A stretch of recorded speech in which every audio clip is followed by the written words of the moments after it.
nem só de bons professores, né, vive o concurseiro. Você também tem que fazer a sua parte. O que é fazer a sua parte? Estudar de maneira constante, todo o tempo que você tem à sua disposição. Leve esse projeto como algo que vai de fato mudar a sua vida, mudar a vida da sua família. Você tem que olhar para aquilo que você tem que fazer, né? Tem que sentar na cadeira e estudar, né? Estudar. Não interessa que não olhar para o lado, né? Ah, mas o outro lá, mas olhar para trás. Ah, mas poderia ter tido um tempo a mais. Já saiu a autorização, já vai sair o edital. Puxa, eu precisava de mais. Não interessa tudo isso. Joga o jogo como ele se apresenta, né? Se é mais fácil, se é mais difícil, é irrelevante, né? Faça o que você tem que fazer.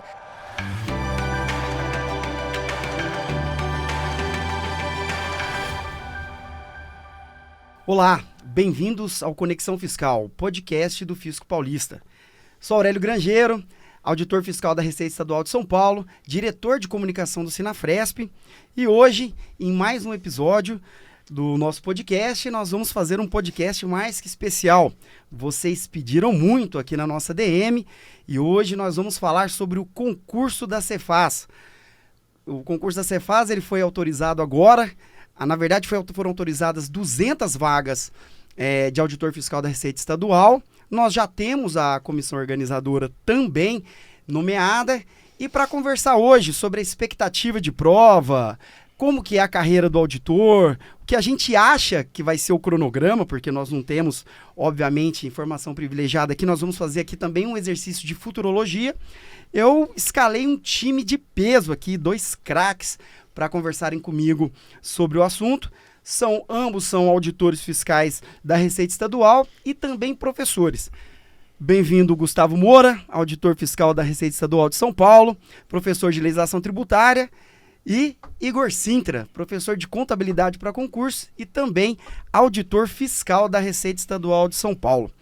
E sem mais delongas, para a gente conseguir otimizar o tempo do concurseiro, porque a gente sabe que o concurseiro ele não tem tempo, então a gente vai fazer aqui uma apresentação breve e rápida para aqueles que não conhecem, que no mundo dos concursos são poucos, a maioria já conhece essas 2 figurinhas carimbadas aqui. Gustavo Moura, meu parceiro, colega de profissão, bem-vindo. Dá uma breve história sua na Cefaz, seu ano que você entrou aqui, onde você está trabalhando, sua formação. Bem-vindo, obrigado pela presença. Beleza, obrigado pelo convite, Aurélio, Igor, uma honra estar aqui, né? Bom, basicamente eu sou formado em Relações Internacionais, uma formação que não tem absolutamente nada a ver com a fiscalização, né? E essa diversidade de formações é muito legal, né? Mas a gente fala sobre isso depois. De maneira objetiva, fui auditor do Tribunal de Contas do município do Rio de Janeiro. Depois fui auditor do município de São Paulo, auditor fiscal do município, né, que o pessoal conhece como ISS São Paulo. E em 2013 passei aí, aqui no concurso para auditor fiscal do estado de São Paulo, e onde estou aí há 12 anos, né, indo para 13 anos. Já passei por todas as áreas da Cefaz. Eu fazia julgamento de PVA, depois fui para fiscalização direta de tributos, depois crédito, fui para a área interna, crédito acumulado, agora estou no compliance, estou voltando agora para a fiscalização direta de tributos lá da digníssima Sorocaba. Legal, você está em Sorocaba ainda. Entrou em Sorocaba e continua em Sorocaba até hoje. Lá casei, lá tive filhos e lá permanecerei. É uma das vantagens do concurso aqui da Secretaria da Fazenda, você poder morar numa cidade tão boa quanto a Sorocaba. É a melhor cidade do Brasil, como é dito nas redes sociais? Tem todo um marketing aí, né? É uma das boas cidades para se morar, vamos dizer assim, vai. Eu não poderia perder essa oportunidade, viu, Gustavo? E também comigo aqui, amigo meu pessoal, particularmente acho que o Igor mora numa cidade melhor que a sua, que é a melhor cidade do Brasil para se morar aqui, Araraquara. Igor Sintra, que, como eu já disse aqui, amigo pessoal meu, conhecido nas rodas de chopp de futebol, Gustavo, como o Papa da Contabilidade. Igor, obrigado por você ter aceito o convite, uma honra ser seu parceiro na Secretaria da Fazenda. Se apresenta para quem não te conhece, quando você entrou, formação, o que você está fazendo agora? Legal, não, primeiramente a honra é toda minha de participar aqui e conversar com vocês concurseiros, né, que desejam um dia, quem sabe, estarem aqui nessa mesa e serem entrevistados pelo nosso grande mediador, Aurélio. Então, olha só, eu sou auditor fiscal da Cefaz São Paulo desde 2013, assim como o Gustavão. Também fui auditor fiscal da Prefeitura de São Paulo, onde, inclusive, conheci o Gustavão, né? E antes disso, eu também fui analista tributário da Receita Federal. Eu sou formado em Engenharia Civil pela Unicamp, né? E essa atividade de ministrar aulas para concursos, inclusive foi junto também com o Gustavo. A gente teve a mesma oportunidade lá no início. Enfim, fui convidado para ministrar aulas de contabilidade, que era uma disciplina que eu gostava bastante. E estou nesse ramo de concursos públicos, né? Mais especificamente como professor, desde 2013. Legal, Igor. E para nossa audiência qualificada que está nos vendo aqui, você que já viu a apresentação aqui desse time de peso, você já vai clicar, curtir, compartilhar, manda aí esse vídeo aqui para o seu esposo, para sua esposa, para o seu amigo, sua amiga que quer ser auditor fiscal da Receita Estadual. E, pessoal, é o seguinte, eu não sei como que vocês veem a questão dos podcasts, mas geralmente num podcast o pessoal fica ali, levanta uma bola e vai amassando um barro e ele nisso o telespectador foi embora. Então a gente vai começar já rasgando o verbo, nós vamos dividir aqui em 4 blocos, vamos falar nesse primeiro bloco agora sobre o concurso em si, estrutura, vamos fazer aqui, acho que a nossa técnica não conseguiu as bolas de cristais, que eu queria umas bolas de cristais aqui pra gente fazer algumas previsões, mas nós vamos pegar a experiência desses dois aqui para fazer essas previsões. Depois que a gente falar sobre a estrutura do concurso, o que a gente está esperando, a gente fala um pouco sobre o trabalho do auditor fiscal na Secretaria da Fazenda, o que eles estão fazendo, como que eles acham que as disciplinas elas vão interferir, que são cobradas no concurso, elas vão interferir no trabalho do auditor. Depois a gente vai focar na prova, então você tá aí, vai ter assuntos sobre prova aqui também, e no final a gente fala sobre as perspectivas e como que a gente acha que reforma tributária e tudo que está tendo aí, que vocês estão acompanhando as séries aqui no Fisco Paulista, quem está estudando já pode olhar os vídeos aqui também, como que isso tudo vai impactar no trabalho do auditor. E aí, sem mais delongas, nossa técnica, por gentileza, o nosso calendário, o que a gente já tem aprovado agora, que a gente já tem até hoje, e nós vamos fazer um paralelo com o que aconteceu em 2013. Então, trabalho excepcional aqui da equipe de comunicação do Fisco Paulista, Sinafresp.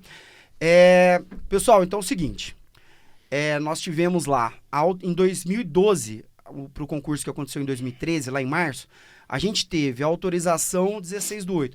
E, curiosamente, foi bem próxima do que aconteceu agora em 2025, né? Então, a gente teve agora no dia 8 de agosto de 2025 a autorização. A comissão organizadora, ela foi nomeada em 24/8, aqui 22/8. Ou seja, também muito próximo. E aí, 24/10, a gente teve a definição da banca, né? A gente ainda não chegou aqui, lembrando que a gente está gravando esse podcast agora no mês de setembro de 2025, para você que vai ver esse podcast aí, provavelmente você vai estar vendo no YouTube, ou um corte desse muito bem feito aí no nosso Instagram e TikTok do Fisco Paulista. Então a gente tem lá 3 datas fulcrais, cruciais, que a gente precisa, para quem está lá, ele deve estar se perguntando, quando... Tá, tudo bem, tá autorizado, tem comissão organizadora, e aí a gente tem algumas perguntas para serem feitas. Pergunto para vocês, data da prova do concurso de auditor fiscal da Receita Estadual de São Paulo, provavelmente um dos grandes concursos do nosso tempo. A gente sabe que as redes sociais estão polvorosas sobre isso. Gustavo, se fosse para você dar um chute, pensa... Tem legislação eleitoral para o ano que vem, a gente tem a nossa, como aconteceu em 2013. O que você acha que vai acontecer? Quando que vai ser a prova? Bom, se fosse dar um chute, né, eu diria que a prova tem tudo para acontecer em fevereiro do ano que vem. Eu acho que o processo deve caminhar um pouco mais rápido do que o que a gente viu nesse comparativo, né? Acho que a gente está no mês de setembro, né? Acredito que a banca deva ser definida ainda no mês de setembro ou no começo de outubro. Acho que o edital sai no mês subsequente a definição de banca, e portanto acho que não vai demorar aí 3 meses entre a banca e o edital, como foi no concurso anterior. Tá, então você acha que se fevereiro de 2026 prova, então você acha que edital novembro ou dezembro? Novembro. Novembro, edital. Entre outubro e novembro. Né? Pessoal, é o seguinte, eu vou cobrar deles dois aqui na Secretaria da Fazenda esses números depois, tá? Dessa futurologia aqui. Então vai lá, novembro, edital, fevereiro de 2026, prova. Tá, peraí, não fala sobre a banca não, que a gente vai conversar sobre ela.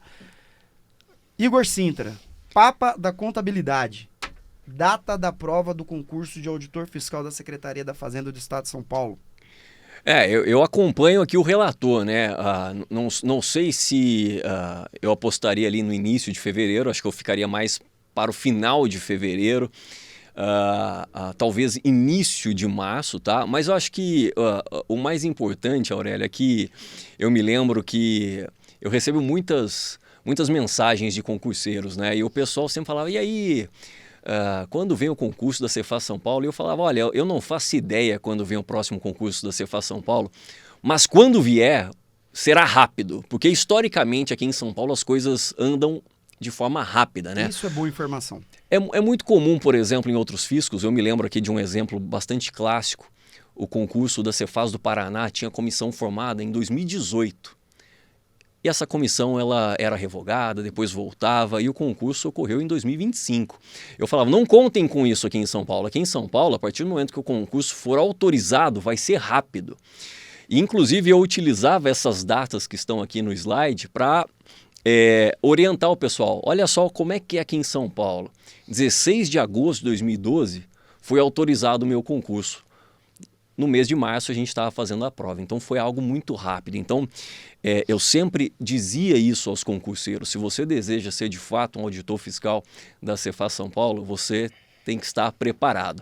Inclusive muitas vezes o que eu fazia de sacanagem lá no meu Instagram, eu falava, saiu a autorização para o concurso da Cefaz, de maneira totalmente aleatória, e falava, se você sentiu um frio na barriga nesse momento, que você viu esse vídeo, e pensou, eu não estou preparado, eu quero que você se prepare para que você não tenha mais essa sensação no futuro. Exatamente. E eu tenho convicção que no dia 8 de agosto de 2025, teve muita gente que teve frio na barriga. Não, e aí vou até pegar o gancho da fala do Igor, e... muita gente que está assistindo isso aqui, esse vídeo nosso agora, muito provavelmente alguns de vocês já estão estudando, fizeram outros concursos, estão nesse mundo, mas a gente sabe que tem muita gente que vê uma oportunidade dessa e que vai começar agora. Vocês são professores, vocês têm essa noção. O cara, ele é o... Nós vamos pegar aqui a situação hipotética do Aurélio, lá em Uberaba, Minas Gerais.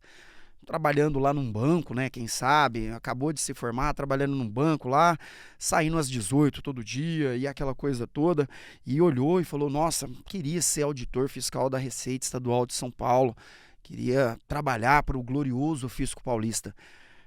Pergunta para vocês é a seguinte, o Aurélio lá de Uberaba, que apesar de formação, tem um bom emprego, só que nunca estudou para concursos. Pegando a data que vocês deram, fevereiro de 2026, início de março de 2026, dá tempo? Pode ir. Eu vou primeiro, né? Entendi, tá bom, fácil. Eu ia empurrar para ele, não, você primeiro, não deu tempo. Aqui não tem brincadeira, quem estiver assistindo é informação boa até o final. É o seguinte, esse é um concurso para quem... Veja, ele é um concurso complexo, ele exige uma preparação considerável, são muitas matérias, né? Matérias com pesos altos, como contabilidade, como legislação tributária, como direito tributário, direito constitucional, há muitas matérias, né? E exige-se um certo tempo de maturação do concurseiro, né? Que começa a estudar, dá uma enroscada, e aí com o tempo ele vai tendo essa maturidade, até para o volume de matéria, para ele conseguir dar conta, ele precisa desse tempo, né? Então, acredito eu que para quem vai começar agora, impossível é uma palavra que eu não uso, mas não é um caminho fácil, né? A gente, provavelmente, dos 200 aprovados, a grande maioria vai ter estudado por mais de um ano, né? Então, eu diria que para quem vai começar agora, é de fato um caminho bastante árduo, né? É o que eu tenho a dizer. E só termino dizendo que, apesar disso, nunca deixe ninguém te dizer que você não pode. Então, se eu não tenho isso pra mim, né, ninguém vai apontar o dedo pra mim e falar, Gustavo, você não pode, você não consegue. Então, eu não vou dizer isso pra você também. Mas eu preciso te dar um cenário realista que não ilude quem tá assistindo a gente. Beleza? Muito bom, Gustavo. Igor. Eu acho que acompanho de novo o relator aqui em tudo que ele falou, 100%. Próxima, você vai primeiro. Mas eu vou além, porque todo aprovado, absolutamente todos os aprovados começaram algum dia, né?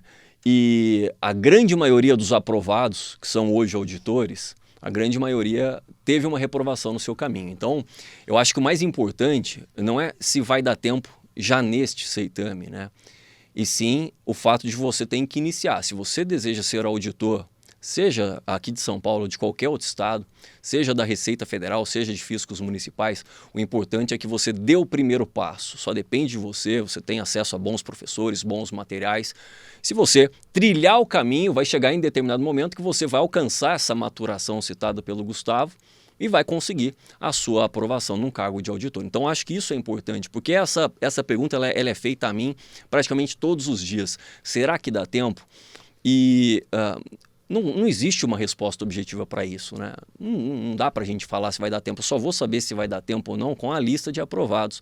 Então, o importante é o caminho, né? É o caminho que você vai percorrer. Muito bom, gente. Muito bom mesmo. E a gente continua aqui na nossa linha do tempo. Definição da banca. Nós temos aqui em São Paulo, costumeiramente, nos concursos, a FCC, ela vem sendo, né, costumeiramente contratada e vem correspondendo às expectativas. Os concursos de São Paulo da Cefaz São Paulo, são concursos que costumeiramente dão certo, são concursos redondos, vamos dizer assim. Vocês acham que muda a banca, não muda a banca? A gente pode esperar um FCC ou a gente pode ter surpresas? Igor Sintra, dessa vez primeiro. Legal. Bom, primeiro é importante a gente falar que eu, pelo menos, eu não tenho conhecimento, não tenho conhecimento de absolutamente nada a respeito desse certame. Não conheço ninguém da comissão organizadora, então não tenho nenhuma informação privilegiada a respeito disso. Aliás, nenhum dos três, já tinha deixado isso bem claro no início, foi bom o Igor relembrar. Aqui é o exercício da bola de cristal, aqui é futurologia aliada com a experiência dos nossos queridos professores.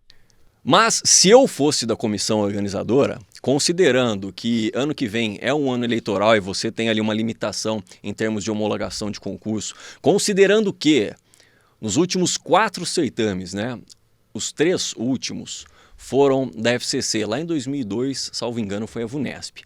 Depois 2006, 2009, 2013 foi a FCC. E todos esses concursos organizados pela FCC rolaram muito bem, tiveram ali um andamento muito bom.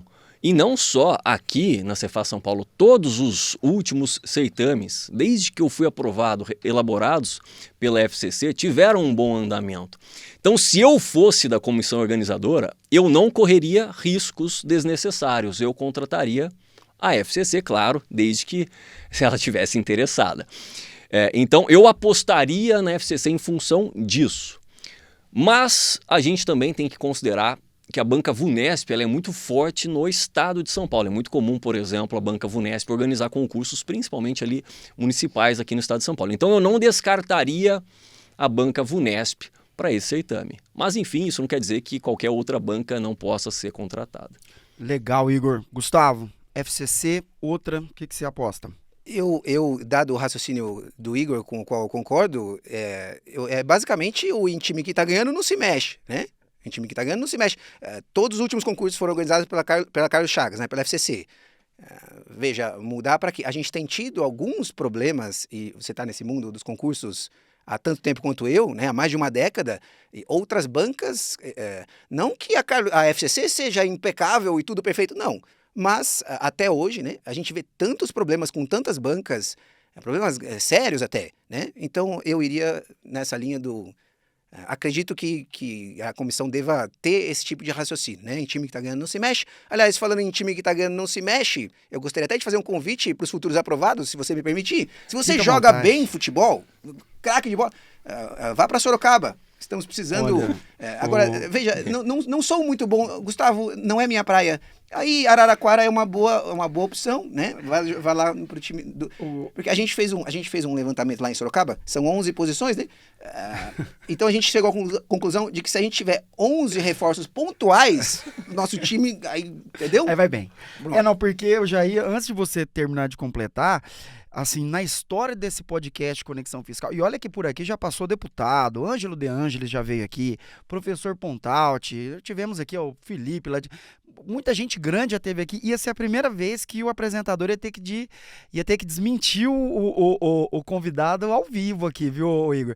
Porque a verdade, pessoal, é que Sorocaba, ela é freguesa de Araraquara no futebol. Tirando o Pedrão lá, o zagueiro lá, que é monstro sagrado, que todas as vezes que eu jogo contra ele acaba com a minha canela, mas joga muito, Araraquara vai melhor nesse quesito. Venham para Araraquara os que passarem por aí. E, pessoal, tirando a brincadeira, nós falamos sobre a data provável do edital, data provável das provas e definição de banca. Vamos falar de vaga, então. E também não tem nenhuma informação dessas 200 vagas, como elas vão ser. Como aconteceu nos outros certames.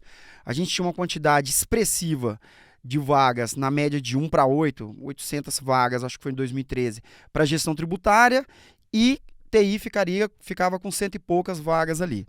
São 200 vagas agora, e fala-se nas redes sociais, não sei se é verdade ou não, mas eu ouvi algo que, olha, poderia ser... TI, gestão tributária mais economia, TI, gestão tributária. Essas 200 vagas, como que vocês acreditam, de novo, no exercício de futurologia, como vocês acreditam que elas vão ser distribuídas? Igor Sintra, querido. Então vamos lá. Bom, em relação a essas 200 vagas que a gente tem autorizadas, a conversa que eu escuto de corredor, não tive qualquer participação em definição disso, enfim, não tenho conhecimento de quem participou disso, mas o que eu escuto é que metade dessas vagas serão oferecidas para a área de tecnologia da informação, que é uma demanda aí, do órgão. E a outra metade, ou seja, o restante das 100 vagas, eu diria que 80 vagas para a gestão tributária e 20 para a economia. Essa é a minha percepção. Muito bom, Igor. Gustavo, informação não. Palpite diferente? Eu tenho um palpite mais otimista eu diria, para a galera do povão, da grande massa, né? Que para a grande massa é interessante que não se restrinja absolutamente nada, né? Que seja 200 vagas para todo mundo. Então, eu diria que acredito em 1 para 3, né? Para cada vaga de TI, 3 para não TI, eu diria assim, para a área de fiscalização em geral, né? Então eu diria... Peraí, então 150 a 50. 50 para TI, 150 para aberto para as demais. Ou seja, no seu caso, você acha que esse boate economia não se consolida? Até se a galera da comissão está pensando em algo desse tipo, ou que seja a Secretaria da Fazenda, não vejo sentido, e com o máximo respeito aos graduados em economia, né, que fazem uma diferença grande na nossa sociedade, mas pro fisco não vejo como uma escolha que faça sentido, no sentido de que, se é importante que haja determinadas vagas para economistas, também é importante que haja determinadas vagas para contadores. Né? Porque a contabilidade, quão fundamental não é, né? Também é importante que haja determinadas vagas para formados em direito, né? Tão importante que é essa graduação. Então, veja, se a gente for destinar vagas específicas para graduados em especialidades X, a gente teria que ter subdivisões que não vejo como benéficas, vamos lá, a diversidade de graduações dentro do fisco paulista sempre foi um diferencial para a classe, né? Você ter engenheiros, você ter graduados nas mais diversas formações, isso é tão bem-vindo, é tão rico para o fisco, que não vejo fazendo sentido a restrição. Para além de, claro, determinadas vagas para TI, bem-vindas, dada a sociedade que a gente está, né? TI hoje é fundamental, né, em qualquer órgão, mas para além disso, o resto das vagas disponíveis a todos. Eu posso fazer uma tréplica? Por favor. Não discordando do Gustavão, mas é o seguinte, eu não acredito numa escolha restrita. Não acredito numa escolha restrita. A nossa lei, ela cita que para concorrer ao cargo, para você tomar posse, enfim, você tem que ter formação em ciências contábeis, administração, direito, economia, engenharia, processamento de dados e outros a critério do Cefaz. Então, no nosso concurso, por exemplo, muito embora você teve 2 especialidades, uma de gestão tributária e outra de tecnologia da informação, ele não foi restrito em formação. Acaba sendo uma escolha natural, porque o peso da tecnologia da informação na especialidade de TI é muito grande e o conteúdo programático ele é gigantesco. Isso não quer dizer que um engenheiro, que um advogado, que um biólogo não pudesse escolher a área de TI. Ele pode. Isso é bom lembrar. Então, eu não acredito... A diferenciação ela vai ser feita na prova. Eu a acredito prova que sim. vai ser voltada mais para TI, aí com pesos maiores para ponto de TI, ou se for no seu caso que você está falando de economia, uma P3 teria Exato. Economia, por exemplo, ali. Na nossa prova, por exemplo, Mas, TI... Mas eu vou ser engenheiro, eu sou... Você pode escolher o que você administrador, quiser. A gente poderia escolher naturalmente como foi na outra. Exato. Então, por exemplo, na nossa prova, a P3 ela tinha um peso 2 e eram 60 questões de TI. Então, naturalmente, quem tinha um conhecimento elevado em TI acabou optando por essa especialidade. E eu diria que se houver uma quantidade de vagas destinadas para a economia, eu acho que vai ser mais ou menos no mesmo sentido. Você pesa muito a mão numa P3, por exemplo, com peso 2 em economia, e naturalmente os candidatos que dominam essa área de conhecimento vão optar por essa especialidade. Exato. Mas só para deixar claro, aí nesse sentido a gente teria 3 provas. Uma prova que você apertasse mais em legislação tributária e contabilidade, a outra que seria mais apertada em TI, a outra mais apertada em economia, e no ato da inscrição, o colega que fosse fazer a prova, ele ia escolher qual especialidade, não o cargo. O cargo é auditor fiscal da Receita Estadual, é isso que o Igor está querendo dizer, não é isso, Igor? Exatamente. Prova 1 e prova 2 comum a todas as áreas, né? E a P3 uma prova específica para aquela área de conhecimento. Então, acho que isso acaba já direcionando, né, os candidatos que têm mais relação com aquelas disciplinas, sem ter a necessidade de restringir por formação, que eu acho que pode ter um problema jurídico no futuro, né?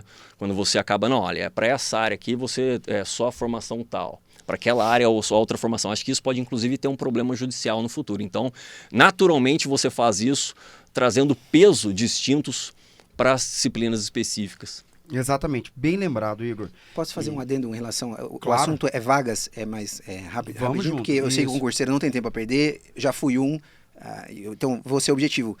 Eu iria um pouco além das 200 vagas, né? Então foram autorizadas 200 vagas, e me parece que até 2020, até há pouco tempo atrás não era permitido um cadastro de reserva, né? Isso é muito bom. E agora é permitido. É uma questão de definição do que vier no edital. O edital pode permitir lá, pode prever um cadastro de reserva. Mas você acha que vem um cara? Porque nos outros concursos era o seguinte, não tinha cadastro reserva. Não tinha, nunca teve. Acabou e assim, quem foi chamado e para a administração é ruim. Porque 200 vagas, se não tem cadastro reserva, por a obra do acaso, 198 assumem, a administração fica sem 2. Porque ele não é nem classificado. O que você acha?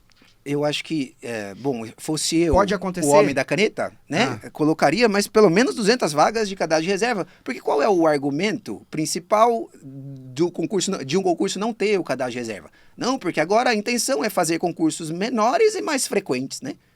Só que não fazem, né? O último foi em 2013, né?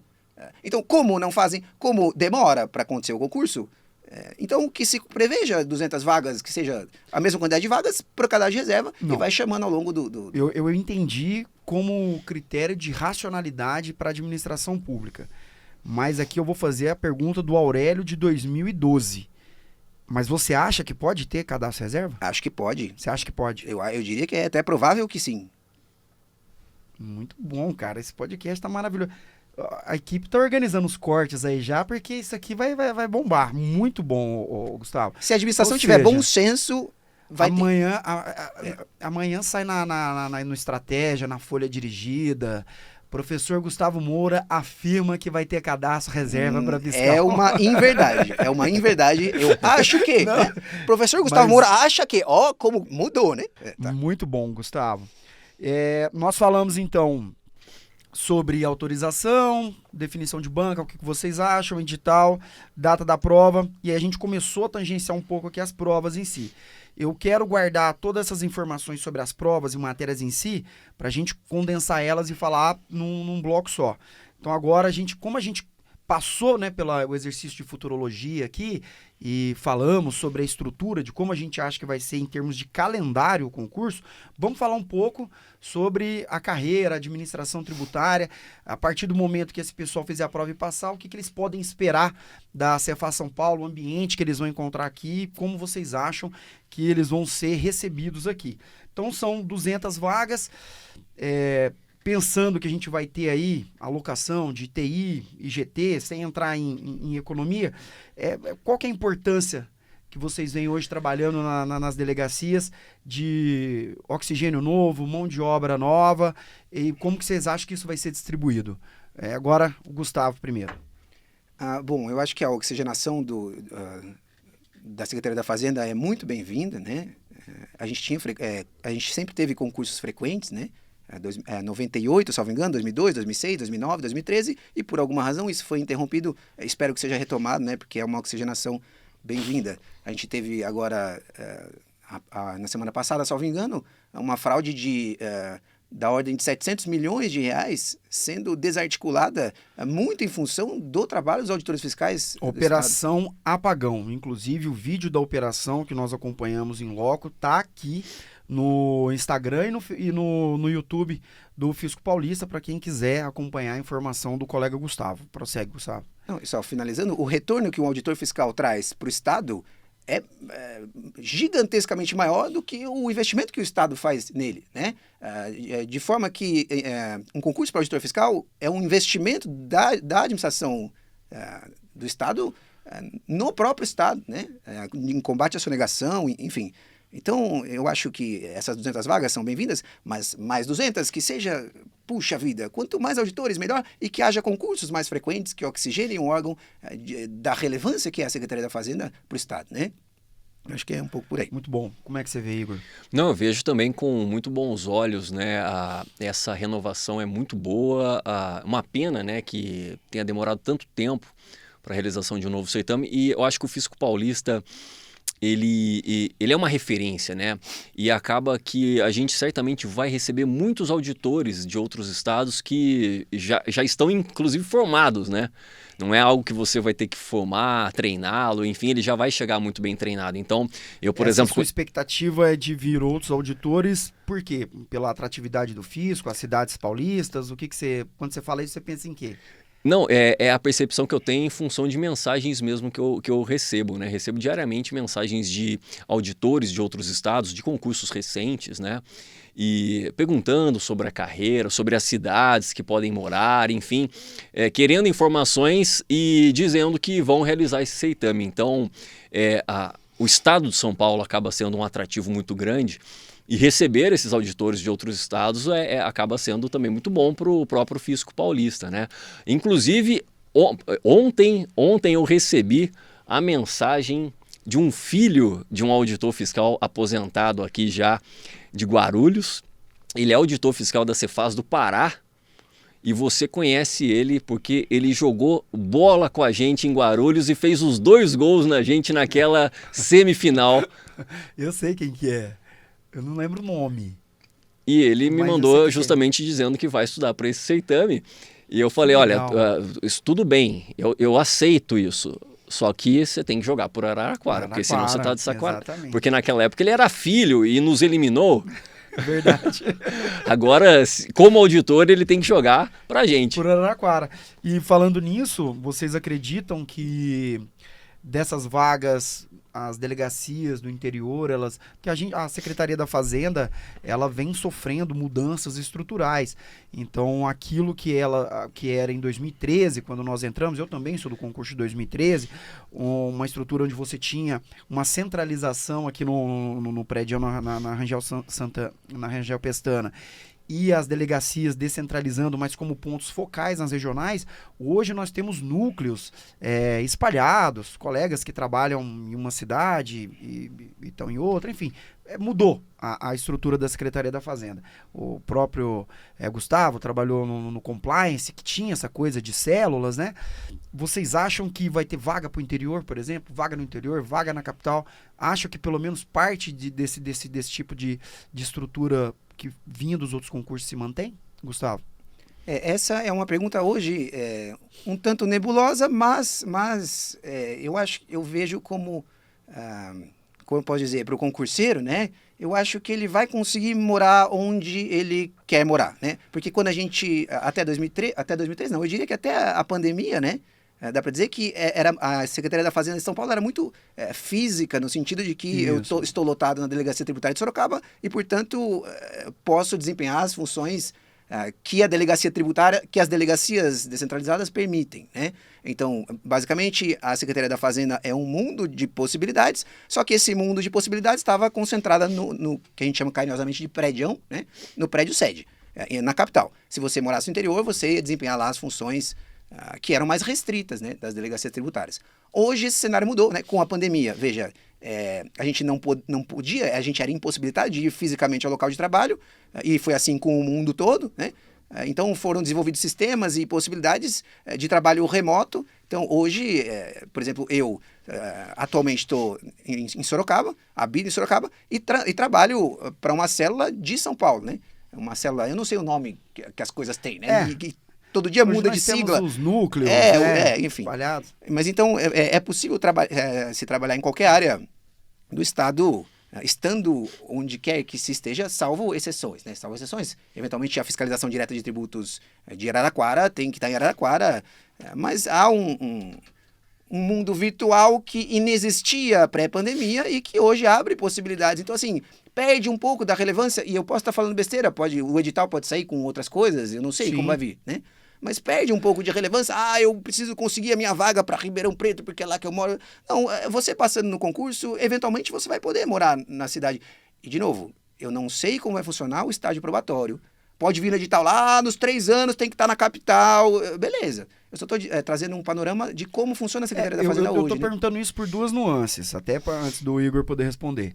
Porque a gente tinha uma limitação nos outros editais, principalmente para os colegas de TI, que eles tinham que passar 5 anos subordinados à Diretoria de Tecnologia de Informação para depois eles eventualmente migrarem para GT e tudo mais tal. E período pré-pandemia, e aliás 2013 estava bem distante do que viria a ser a pandemia, a gente tinha essa estrutura que a gente está falando, uma estrutura bem mais física, e a TI era basicamente concentrada em Campinas e São Paulo. O segundo motivo é que para quem está estudando, e nós já tivemos lá naquele lugar, o cara ele está no Rio de Janeiro, ele fica preocupado, olha, será que eu vou conseguir morar numa cidade onde eu consigo pegar um avião para poder vir? Isso pesa muito na decisão deles, né? Então é mais nesse sentido que eu estou perguntando para vocês e, obviamente, para também falar como é a estrutura da Secretaria da Fazenda, que é o objeto aqui do nosso Fisco Paulista. Nesse sentido, Igor, você acha que pode manter algum tipo de amarra? Você acha que não? Você acha que o pessoal vai ter gente que vai ser nomeado especificamente para a delegacia X? Acha que mudou? O que você acha? Tá, vamos lá. São vários pontos, né? Eu acho que, primeiramente, para a especialidade de TI, eu diria que quase que totalidade dos auditores ficarão na sede. Existe ali a possibilidade de ficar em Campinas, mas, segundo as informações que eu tenho, não são tantos auditores que estão lá, tá? Então, é uma estrutura que existe, mas reduzida. Eu diria que a mesma coisa será válida se vier, de fato, a especialidade de economia. Não vejo sentido, por exemplo, um auditor fiscal que seja aprovado na especialidade de economia, se é que ela vai existir, lotado em uma DRT, porque imagino que, se houver essa especialidade, é para trabalhar ali com políticas fiscais, políticas que estão ali mais próximas, por exemplo, ao gabinete do secretário. Então, não vejo sentido, por exemplo, uma especialidade dessa ficar numa DRT, tá? Agora, em relação aos auditores da especialidade de gestão tributária, sem dúvida nenhuma, eu diria que teremos ali vagas destinadas às delegacias, mas sem querer aqui ser o chato da situação... Chato do rolê. O chato do rolê, a gente tem uma limitação na regulamentação estadual do teletrabalho, do trabalho remoto, que ele diz expressamente que não é permitido o trabalho Bem remoto lembrado. durante o estágio probatório. Verdade. Então, essa mensagem eu recebo também muitas vezes o aluno ele ainda nem tomou posse, nem fez a prova e ele ainda já quer saber de trabalhar de casa.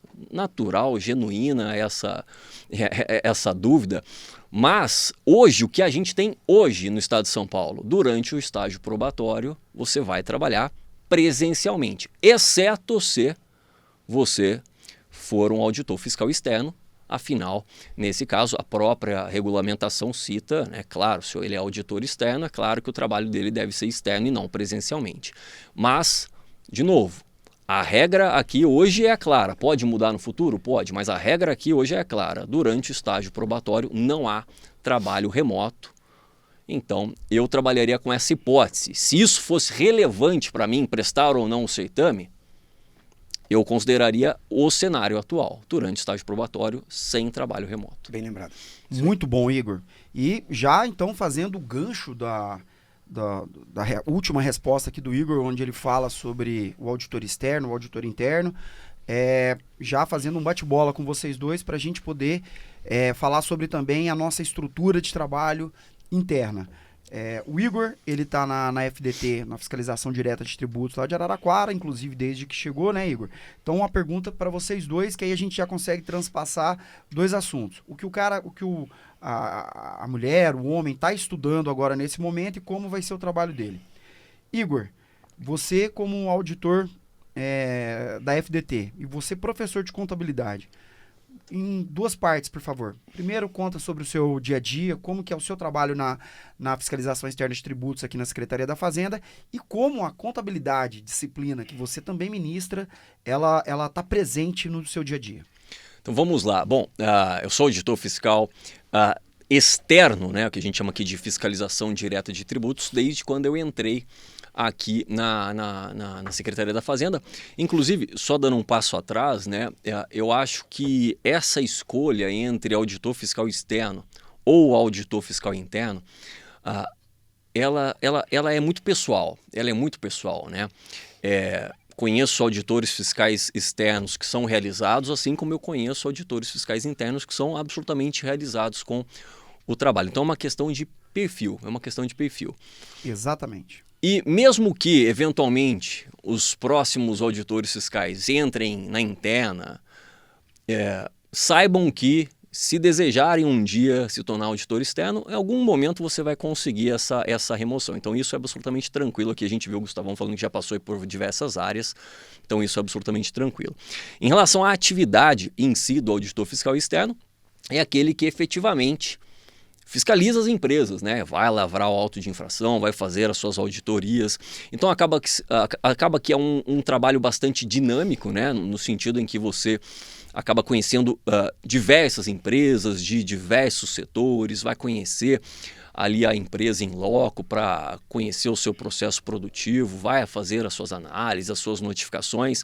A legislação é algo que é uma dificuldade natural, porque ela muda, se altera a todo momento, né? Outro ponto que acaba sendo uma dificuldade inerente ao trabalho do auditor fiscal externo é que a cada setor, né, existem ali particularidades, então é um trabalho que demanda muito estudo, é claro, para você conhecer as particularidades daquele setor. E se eu puder fazer aqui um merchan de quem quer saber mais a respeito das atividades inerentes a um auditor fiscal, eu tenho feito uma série de entrevistas com vários auditores fiscais toda semana no meu canal no YouTube, e lá você vai ter a entrevista com auditor interno, auditor externo, já fiz com um delegado de Araraquara. Espada falou lá também. Fiz com Espada, então ali aliás, Igor, pessoal, aqui no vídeo, aqui na descrição do vídeo, vai estar também vão estar as redes dos nossos dois convidados. Não deixem de segui-los e acompanharem, que os conteúdos são muito bons, tá? Vai lá, Igor. Mas é isso, a minha atividade eu só consigo falar da fiscalização direta de tributos porque estou assim desde que entrei. Então, justamente por isso que eu quis fazer essa série de entrevistas, para que os candidatos, os futuros auditores fiscais, eles já conheçam, já tenham uma ideia, porque na nossa época, na época que a gente estudou, mal a gente sabia o salário, mal a gente sabia a remuneração. quanto mais saber os tipos de atividades que eram desenvolvidas dentro do órgão. E isso dá uma insegurança na gente, né? Você está se preparando para uma prova, você não sabe nem o que vai fazer lá. Então essa foi a ideia minha, trazer mais conteúdos específicos do cargo, para que o sujeito já tenha uma noção, né, do que ele pode fazer, quando ele conseguir a sua aprovação, qual que vai ser o caminho dele, enfim, porque são muitas atividades. Muito bom. Gustavo, da mesma forma para você está trabalhando hoje exatamente, você falou que vai para FDT, mas você estava não FDT, se a gente pode dizer assim, até agora. No seu trabalho, no seu dia a dia, por onde você passou, como a legislação tributária, que é a disciplina que você ministra, como ela permeia o seu dia a dia? Eu acho que independentemente da área em que você vai atuar no fisco, e só uma pausa, você, concurseiro, nós vamos voltar a falar sobre a sua preparação, tem coisa interessante ainda para falar para você, viu? Então segura um pouquinho aí. Então, sendo objetivo, a legislação tributária, independentemente da área que você vai atuar dentro da Secretaria da Fazenda, ela é a base do seu trabalho, né? Então, se você está lá na fiscalização direta de tributos, como o grande Igor, e voltarei para a FDT também a partir de outubro, mas, veja, você vai lavrar um auto de infração. Qual é a infração? A infração está prevista na legislação, né? Qual a capitulação da multa? Qual é o prazo que o contribuinte tem para entrar com a defesa? Que você tem para se manifestar? Então, desde prazos até aspectos básicos. Você vai trabalhar com IPVA. Beleza, tem isenção de IPVA? Não sei. Tem que olhar na legislação. Esse caso aqui, tem isenção de IPVA. E TCMD, está no TCMD. Quais são os fatos geradores de TCMD? Quais são os contribuintes? Posso cobrar... esse TCMD cabe ao Estado de São Paulo ou cabe ao Estado do Rio de Janeiro? Não sei, está na legislação, né? Então a legislação vai permear vai ser a base do seu trabalho, independentemente de para onde você vá aqui na Cefaz, né? Acho que sim, e a reforma tributária vem aí. A reforma tributária... Veja, a gente chama de reforma enquanto ainda está sendo reformado. Depois passará a ser a legislação tributária do futuro, né? É como uma casa, você reforma a casa, você só chama de reforma enquanto está sendo reformada. Depois vai ser a casa nova. Então a reforma vai assumir, então tudo aquilo que você está estudando aí de IBS, de CBS, CBS é competência federal, tudo bem, mas de IBS, todos os aspectos da reforma tributária que você está estudando são porque vão ser o fundamento do seu trabalho no futuro, né?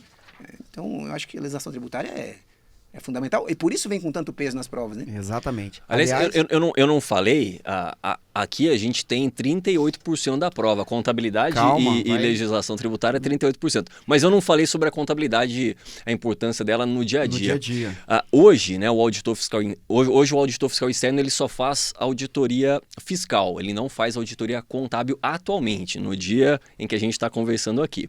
Mas a gente vai passar a fazer auditoria contábil e, portanto, nesse caso, é claro que a contabilidade vai ser essencial. Hoje, a contabilidade, nos trabalhos inerentes ao auditor fiscal externo, ela só é utilizada em um caso específico, que é no crédito acumulado de custos.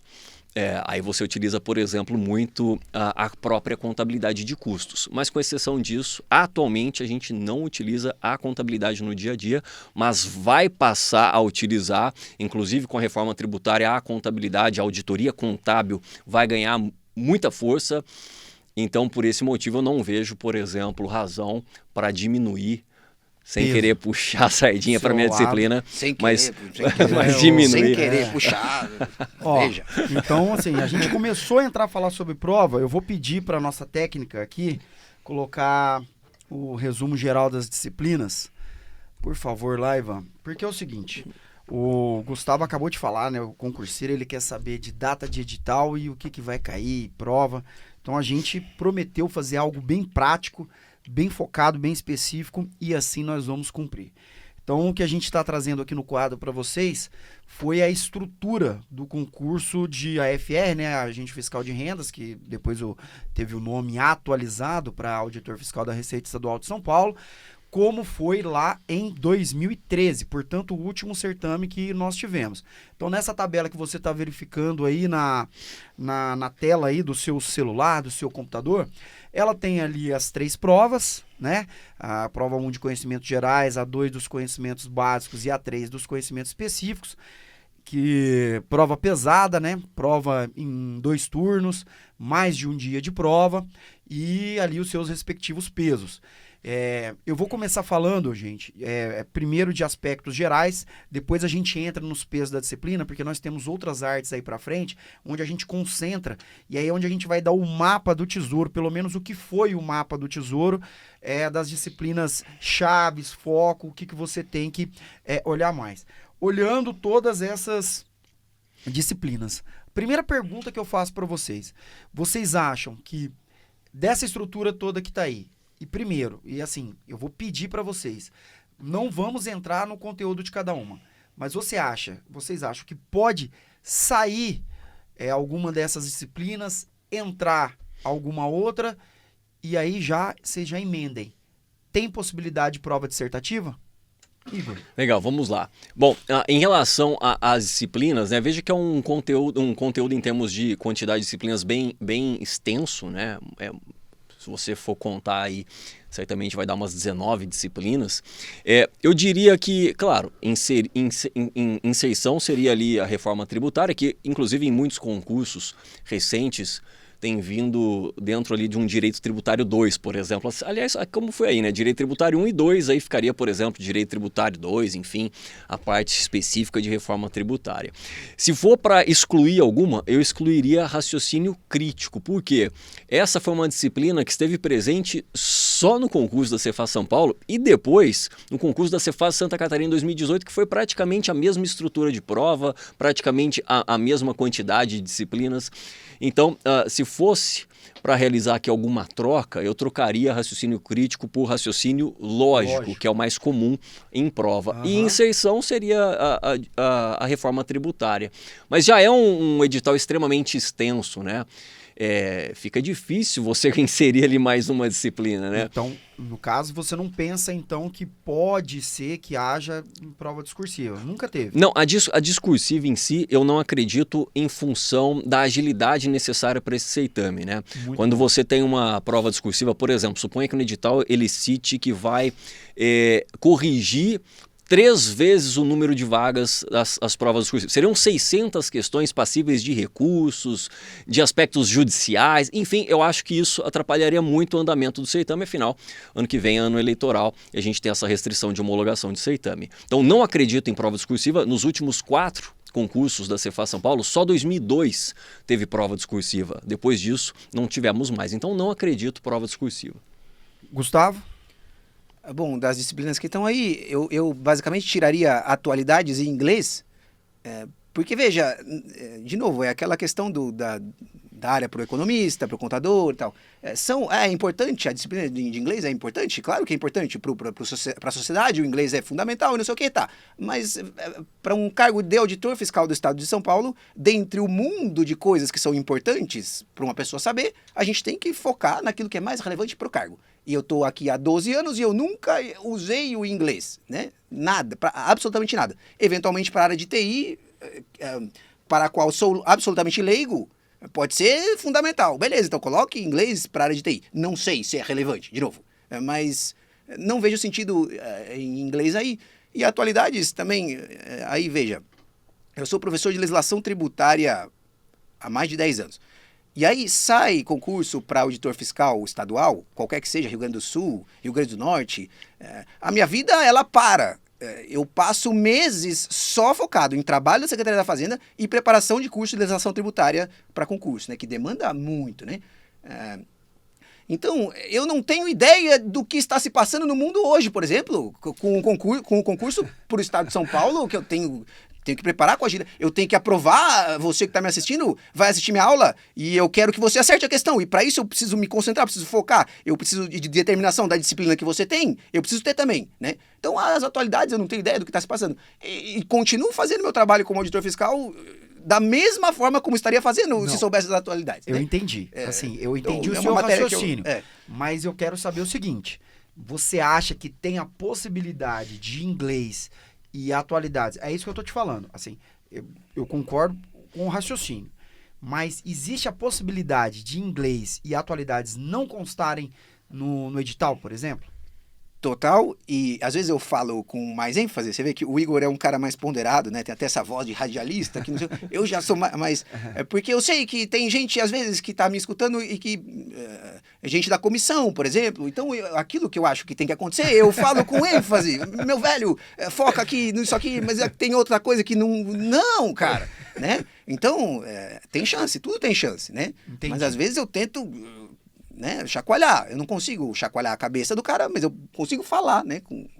Mas é isso. Entendi. Mas em termos objetivos, se eu estivesse estudando para concurso, Isso. eu partiria desse edital, conteúdo Desse programático, cara aqui. Desse edital. Exato. trocaria, deixaria raciocínio crítico de lado e estudaria sim inglês. Afinal, em regra, quem vem me perguntar sobre inglês é o cara que tem dificuldade em inglês. Então, se o cara tem dificuldade em inglês, é melhor que ele comece a estudar inglês logo, não é? E um outro ponto também que a gente tem que levar em consideração, se o candidato não domina inglês, tem medo de inglês, eu ficaria descansado. Eu vou te falar o porquê. Essa prova 1 da banca FCC, historicamente, ela é elaborada para você não ter tempo de resolver todas as questões. Então, por exemplo, nessa prova foram 100 questões para você resolver em 4 horas, sendo que, se não me engano, eram 24 páginas, textos gigantescos. Então, por exemplo, se eu não dominasse inglês, eu não me preocuparia com isso, porque eu saberia que eu não teria tempo mesmo de resolver 10 questões e deixaria inglês de lado, lembrando que, em regra, aqui no estado de São Paulo, nos concursos, a gente não tinha mínimo por disciplina. A gente tinha mínimo por prova. Então, você deixar de lado, eventualmente, uma disciplina ali da prova 1, que não tem tanta relevância, por exemplo, em inglês, 2,9%, não impactaria tanto a sua aprovação ou não. Então, a gente, claro, só vai saber disso com a publicação do edital. Mas não tem sido tão frequente em concursos recentes de físicos estaduais, até mesmo da Receita Federal, que sempre tinha mínimo de 40% por disciplina. A FGV, muitas vezes, na Cefaz do Rio, era 50% por disciplina. Atualmente, a gente não tem tantos físicos com esse mínimo por disciplina e sim por prova. Então, acaba que, se eventualmente você tem trauma do inglês, eu não deixaria de dormir por isso. Mas isso que você falou, assim, para quem está nos assistindo, é ponto fundamental. Porque o que acontece? O Filson Cortez, que é professor também de legislação, e eu tive... uma das pessoas que eu tenho muito carinho, porque lá em 2013 foi um dos caras que eu assisti aula e que hoje, graças a Deus, eu sou auditor fiscal, porque você teve muitos professores que te ajudaram para tal. Ele falava o seguinte, a P1, as 3 provas no conjunto, só a maratona. Você vai sair cansado, você vai sair extenuado, prova grande, prova puxada, você está estudando muitas horas por dia. E a P1 é uma corrida de 100 metros dentro de uma maratona. Só que nessa corrida de 100 metros, você tem que fazer 50% dela. Então é aquele tiro. A prova P1 aqui, você não precisa se desesperar, porque ali a maioria das pessoas, elas não... Ela, como o Igor falou, ela é feita para você não fazer ela inteira. Mesmo que você saiba muito de estatística, talvez não vai dar tempo de você fazer os cálculos ali. Então, nessa P1 aqui, isso aí eu vou pegar pela minha própria experiência, eu sabia bastante inglês, administração pública, que eram questões rápidas, então eu consegui fechar ali inglês, fechei administração pública, atualidades também eram textos tranquilos. E, no meu caso, como eu nunca tinha estudado economia para outros concursos, eu foquei muito, isso foi a minha estratégia, tá, gente? Eu sabia que eu tinha que fazer 50% dessa prova. Então eu estudei especificamente aí, eu lembro de eu ter estudado muito economia e finanças, porque eu nunca tinha visto, mas sabia que a FCC, a maioria dos conteúdos era de aplicação de fórmula. Então eu estudava, foi até o Weber Carvalho, meu professor. Estudei bastante, cheguei lá, lembro que no dia da prova eu cheguei com aquele tanto de fórmula de economia, foi a primeira prova que eu fiz. Então, das 20 questões de economia, eu lembro que eu acertei 17 ou 18, nunca tinha visto economia. Acertei, fiz toda a economia, fiquei tranquilo, e aí fui fazendo as outras. E eu sou formado também na área de exatas, e acabou que eu fiz raciocínio crítico, deixei matemática e estatística de final, porque era conta. E eu sabia que não era sobre o que eu conhecia da matéria, mas sim sobre se daria tempo ou não. Então você tem que ter esse tipo de malícia. Acabou que chegou no final, realmente não deu tempo, que você tem que passar 100 questões, ela é feita para não dar tempo.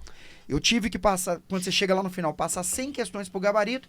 Eu lembro que as 10 de matemática e estatística, que em outras provas eu costumo até gabaritar, são disciplinas que eu vou muito bem, eu acabei chutando as 10 direto no gabarito, porque não dava tempo de fazer. E deu certo, fui aprovado, mas por quê? Porque alguém me avisou que essa prova P1, ela é feita para te eliminar. Pelo menos foi assim, 2009, 2013, era uma coisa que era recorrente, todo mundo sabia que ia acontecer. Então eu acho que aqui é bom a gente frisar bastante isso. E agora vamos entrar no que estudar mais, o que estudar menos e como estudar, como o colega, a colega que está lá do outro lado, como que ele tem que olhar esse edital. Ivan, por favor, eu solicitei algumas disciplinas e olha que interessante. Então, gente, isso aqui é a gente pegando uma análise mais específica de todas aquelas disciplinas que a gente tinha lá. Olha que coisa interessante. Se a gente pegar Direito Tributário 1, Direito Tributário 2, Legislação Tributária 1 e 2, ou seja, todas essas aí é que vão ter um pouco de questões, 10 questões na P2 e as outras questões na P3, lembrando que a P3 é peso 2. Auditoria eu coloquei aqui por quê? Porque auditoria, contabilidade geral e contabilidade de custos, né, Igor? Você tende a fazer um estudo delas em conjunto. Então, eu coloquei elas juntas aqui para a gente condensar. Então, gente, para você que está aí agora, e para vocês dois aqui, para poder vocês comentarem. Direito tributário, legislação tributária e contabilidade contando auditoria, é o mapa da mina? Não, sem dúvida, né? Na verdade, eu quando faço essa conta, eu acabo falando só de 3 disciplinas, né? Porque Direito Tributário 1 e 2, eu conto com uma disciplina só. É porque houve tanto em relação ao Direito Tributário quanto Legislação Tributária, houve essa segregação justamente em função da P3, né? A P3, ela tinha 2 especialidades, então você tinha que ter Direito Tributário e Legislação Tributária 2 com um peso maior na área de gestão tributária, ao passo que em TI, a prova de TI que era mais importante. Mas se você for contar, é uma disciplina só. Então, Direito Tributário, Legislação Tributária e as contabilidades, 3 disciplinas, valem ali 51,4% da prova. Então, é claro que o que determinava a sua aprovação ou não no certame era um bom desempenho nessas disciplinas. Como você bem falou, a prova 1 ela era feita para definir os candidatos eliminados. E muitos bons candidatos foram eliminados, que tinham notas superiores a candidatos que tomaram posse, no geral, foram eliminados pela P1. Esse é um ponto específico desse certame, gente. E não só desse. No nosso concurso de auditor fiscal da Prefeitura de São Paulo foi a mesma coisa. A prova 1 ela foi feita para eliminar. Então, mesmo um candidato que teve assim 85%, 90% na prova 1, isso não quer dizer que ele vai ser aprovado, porque o peso era 1. O que definia a sua aprovação no cargo de auditor fiscal lá em 2013 era, sem sombra de dúvidas, a prova 3. Agora, é claro que o candidato também tinha que garimpar pontos nas demais provas. Mas o pior mesmo, eu acho que era o caso do colega lá que não passou, mas que ele fez 80% na P2 e na P3 e não conseguiu 50% na P1. E teve muita gente. Isso aconteceu muito. Eu acho que faz sentido porque você tem numa P3... Vamos pegar essas 3 disciplinas, legislação tributária, direito tributário e contabilidade, são a base do trabalho do auditor fiscal, né? Então você precisa ter um conteúdo com uma profundidade considerável nessas 3 disciplinas. Por outro lado... E vocês até mencionaram o termo, a P1 é feita para eliminar. Eu diria que a P1 é feita para selecionar candidatos que sejam ágeis também, né? Porque não adianta o cara entrar na Secretaria da Fazenda, ele sabe absolutamente tudo, aí chega um processo para ele resolver e ele fica lá, entendeu? Então faz parte da seleção, né? É uma prova feita para selecionar candidatos que não só saibam o conteúdo, e para o conteúdo um peso gigante nessas 3 disciplinas, mas também o candidato que o dia a dia exige um pouco de agilidade. Não é fazer com pressa, mas é não ser moroso quando há um princípio de eficiência. Você precisa ter certa... Acho que já passei o recado, né? Uma estratégia. E quando a gente está falando aqui, e aí os professores de outras disciplinas, a questão é o custo-benefício. Nós estamos fazendo uma análise fria. Obviamente que se você conseguir, se você tiver tempo e você já estiver estudando, se você puder estudar tudo, o melhor é você estudar tudo e acompanhar tudo e fazer tudo. O que nós estamos falando aqui é sobre custo-benefício. Não tem. A minha escolha de trazer um colega que fala sobre legislação e um de contabilidade, ela não foi à toa. Assim, é porque exatamente a gente precisa entender que quem está estudando, quem está começando agora, então nem se fala. Você precisa ter um foco e saber o que vai te aguardar ali na frente. Eu acho que em termos objetivos, né, pro candidato que está assistindo a gente. Se você tem 40 horas por semana para estudar, você vai ter que destinar para aproximadamente aí 20 horas, metade, para estudar essas disciplinas. E a outra metade para todas as demais. Basicamente, objetivamente é isso. Você não vai deixar de estudar, não. Você vai estudar, só que você vai tratar as disciplinas de modo isonômico, não é?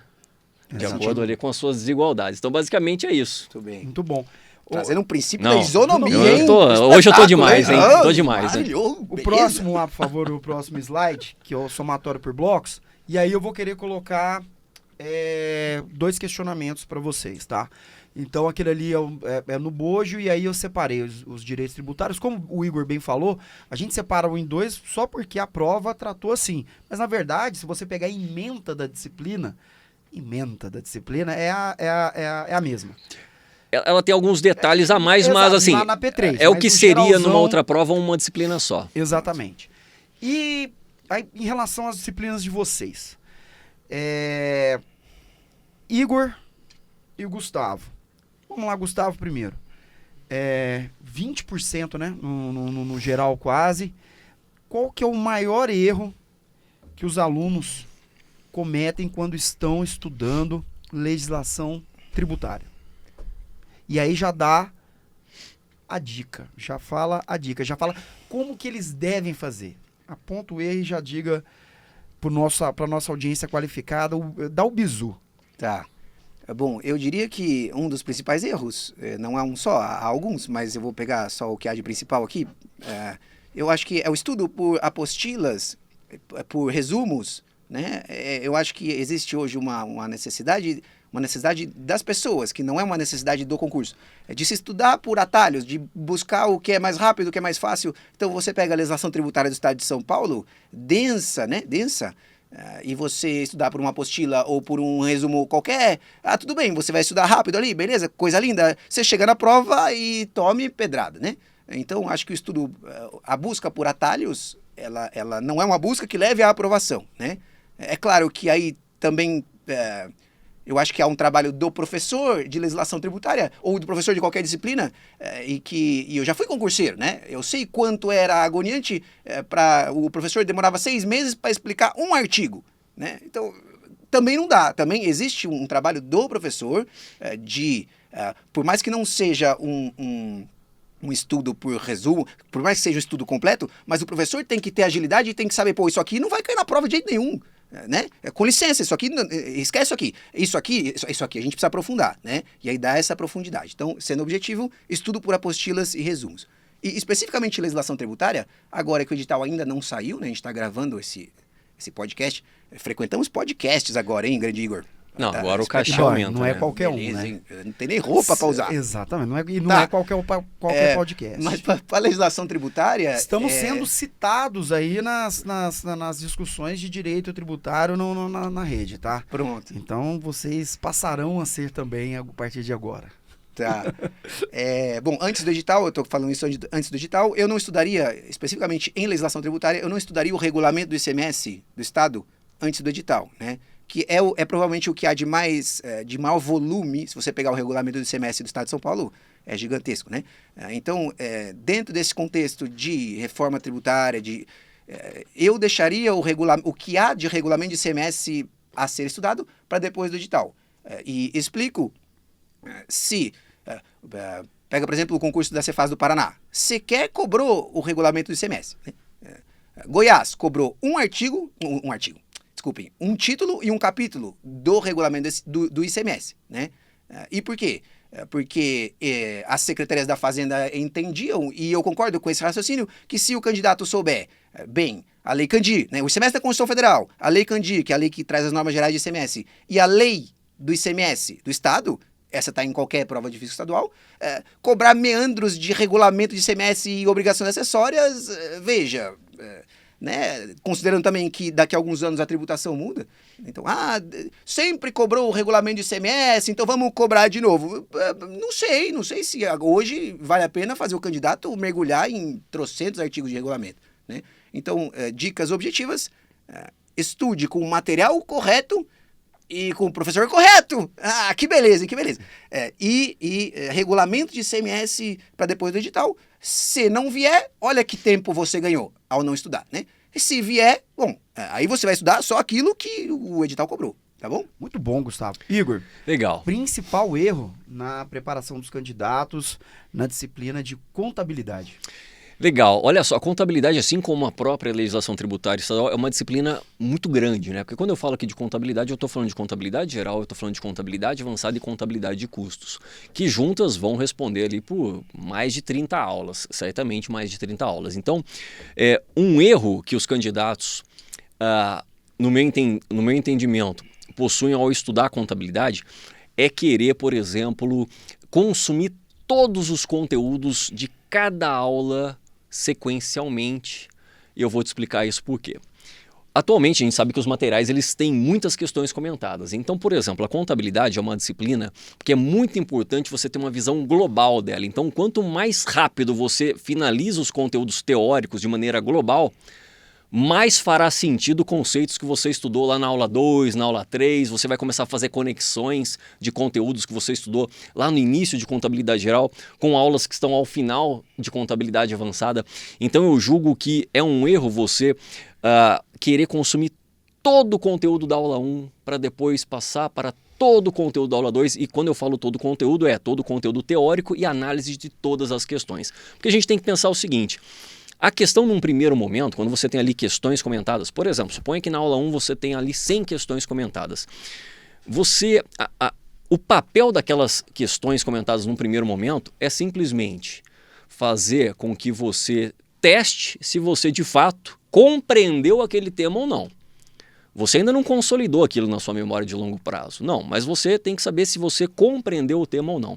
Então você não precisa resolver as 100 questões para ter convicção de que você compreendeu o tema. Você pode, por exemplo, resolver metade delas e, com isso, já passar para a aula 2, consumir todo aquele arcabouço teórico, resolve de novo ali metade das questões e vai tendo uma visão global da disciplina praticamente em metade do tempo.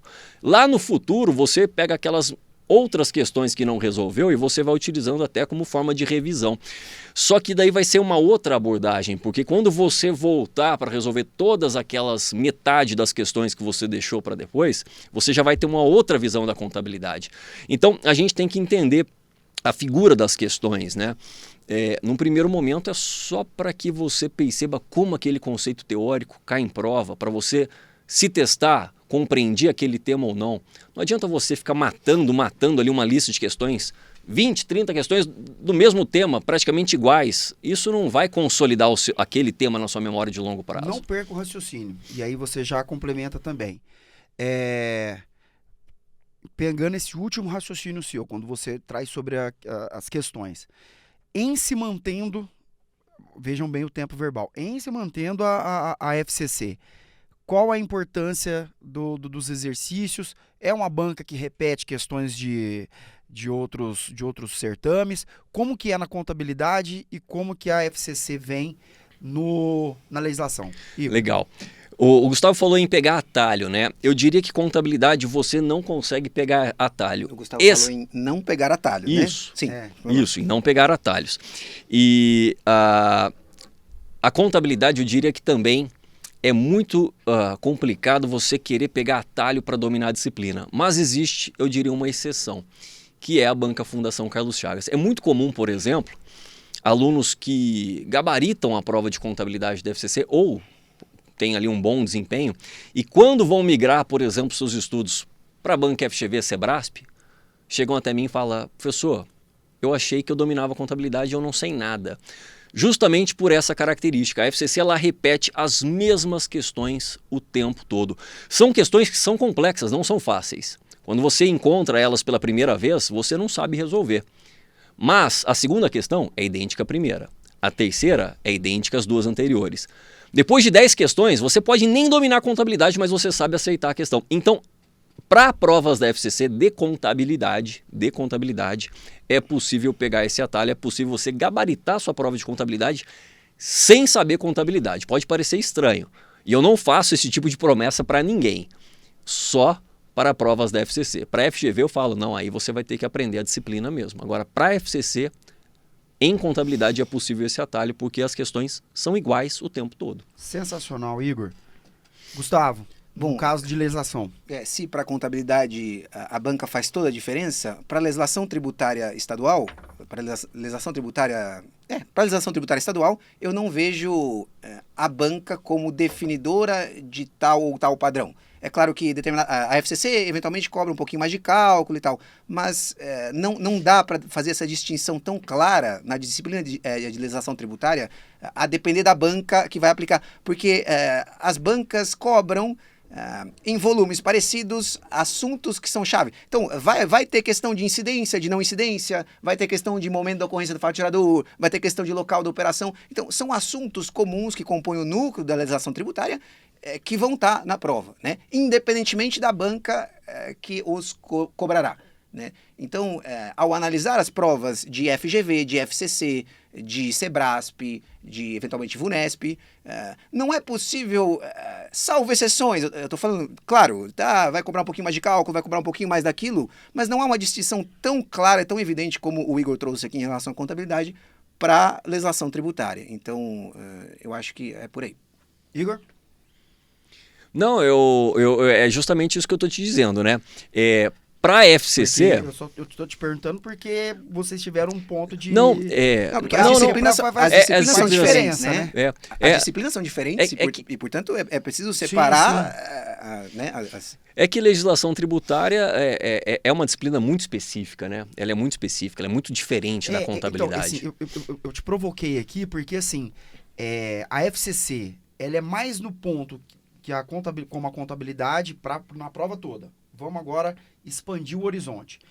Pega o restante das disciplinas. Na percepção de vocês, a FCC, ela é mais como o Gustavo falou que é para legislação ou ela é mais como você falou para contabilidade? Não, eu diria que para as outras disciplinas ela também é uma das bancas mais previsíveis. Eu não estou falando que é a banca fácil, tá?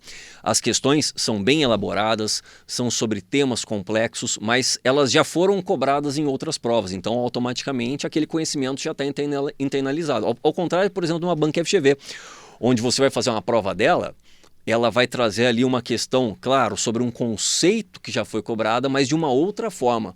Então o aluno tem que de fato conhecer os tópicos contábeis para desenvolver a resolução. A FCC não, é a mesma coisa. Na nossa prova, por exemplo, tiveram algumas questões que foram idênticas até no valor em relação à prova de 2006. Idênticas. Não mudou nem o nome da empresa, nem o valor. Então isso acontece... Mas nós estamos falando de 2013. Mas e nessa curva? Não, continua. Atualmente é a mesma coisa. Só para você ter uma ideia. Em 2018, eu fiz uma aula presencial em Florianópolis para o concurso da Cefaz Santa Catarina. Eu fiz um aulão só de contabilidade, 5 horas de contabilidade, e eu separei 60 tipos... Lembrando que o aulão foi de sábado. Foi de sábado. Isso. E foram 60 questões comentadas. 60 questões comentadas. 60 tipos de questões. Eram 45 questões da FCC no dia da prova. 41 foram aplicadas. Eu só deixei de responder 4 questões. Então, ou seja... Virou o ídolo lá mas isso é porque ela é muito previsível. Sim. Ela é muito previsível.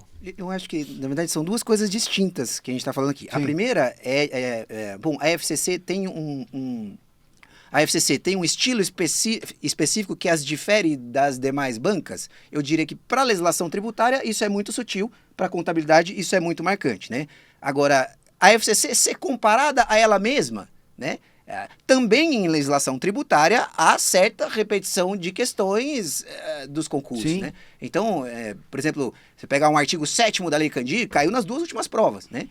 Eu estava vendo a questão de cassação e nulidade da inscrição estadual, né? Porque eu estou preparando o curso, né? Já está rolando já. Mas caiu nas 2 últimas provas. Então, essa repetição de questões da FCC ser comparada às provas que ela mesma aplicou no passado, para a legislação tributária também Mas vocês vão entender exatamente existe, o porquê que eu voltei pro Igor e quis insistir um pouco mais para a gente deixar latente. Eu queria deixar latente para quem está nos assistindo essa característica da possível, provável banca, ou pelo menos a que fez todos os outros concursos. Por quê? Porque agora a gente tem um elemento que vai fazer muita diferença nesse concurso de agora, que é a reforma tributária. Nós não temos nem tantas questões, mesmo porque a gente teve a reforma tributária aprovada pela emenda constitucional em 2023 e a regulamentação agora em janeiro de 2025. Então a gente não tem um padrão. Então, assim, para mim é a típica matéria, é o típico. Eu não sei se ela vai ser uma matéria específica, eu não sei se ela vai estar dentro de legislação tributária, eu não sei se ela vai estar dentro de direito tributário. E aí vem a pergunta, que é a pergunta de milhões. Como que a reforma tributária, como que você acha que a reforma tributária ela vai impactar no concurso nesse sentido? Na questão de como que vai ficar a prova. E aí? E a FCC, ela também não tem, a gente não tem histórico sobre a matéria. Então, nesses 2 pontos, como que a reforma tributária impacta no concurso da Cefaz São Paulo? Bom, eu acho que aí você tocou num ponto bastante relevante, né? Porque deve vir com bastante peso na prova. E, assim, eu não colocaria a reforma tributária, e a gente está falando basicamente de emenda constitucional 132, de lei complementar 214 e mais eventualmente alguma outra coisa que vier até o edital, né? Tem um PLP 108 que está sendo regulamentado no Senado, mas a gente não sabe até a data da prova se ele já vai estar aprovado ou não. Eu não colocaria a reforma tributária dentro de nenhuma disciplina, né? Eu buscaria editais, eu teria como referência, por exemplo, o edital da Cefaz de Goiás, que inventou lá um direito tributário 2, não direito tributário 2 aqui, porque aqui o 1 e 2 foi meramente uma separação de provas, mas o conteúdo era basicamente o mesmo, né? A Cefaz de Goiás colocou lá no seu edital direito tributário 1, como o direito tributário tradicional, Código Tributário Nacional, enfim, e colocou a matéria direito tributário 2, em que o conteúdo era exclusivamente da reforma tributária. E isso para mim é um acerto, né? Porque é um assunto que a banca era FCC, Goiás? FCC também. Cara, FCC. E isso é uma dica muito boa, ou pelo menos um horizonte. ISS Cuiabá também fez isso, né? Sim. Então, eu acho esse um acerto, né? Um acerto, não colocar a reforma tributária dentro do que quer que seja. Então tem um padrão dessa separação.